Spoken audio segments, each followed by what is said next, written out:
आणि त्यामध्ये जे जे काही आवश्यक उपचार आहेत ते ज्युपिटरमध्ये इथे होत आहेत. साहेब, याबाबत आणि दुसरी गोष्ट, रेल्वे मंत्र्यांशी पण तुम्ही संवाद साधला, काय म्हणतात? रेल्वे मंत्री अश्विनी वैष्णवजी यांच्याशी मी बोललो.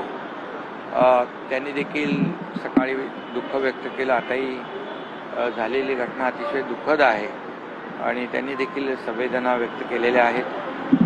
आणि हा जो कर्वेचर आहे, या कर्वेचरवर त्यांचे लोक तिथे काम करतायत, एक्झामिन करतायत की कशामुळे असा हा अपघात झाला.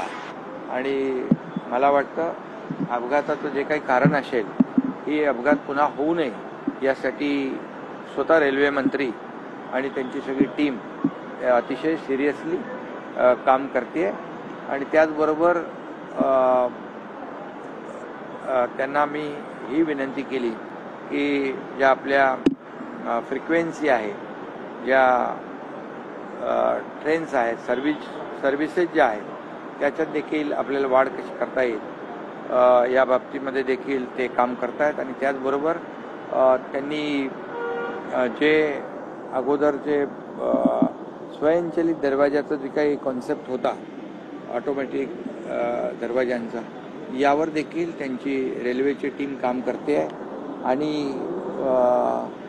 जवळपास 239 AC गाड्या या ठिकाणी या दरवाजाच्या, ज्याला दरवाजे आहेत, त्या गाड्या देखील तयार होत आहेत असं ते म्हणाले. आणि ज्या आता लोकल ट्रेन्स आहेत, या लोकल ट्रेन्सला देखील आपण स्वयंचलित दरवाजे कसे लावू शकतो आणि त्याच्यामध्ये सफोकेशन होणार नाही या बाबतीमध्ये देखील व्हेंटिलेशन आणि या सर्व बाबींवर रेल्वेचे अधिकारी, जे काही टेक्निकल टीम आहे ती काम करते.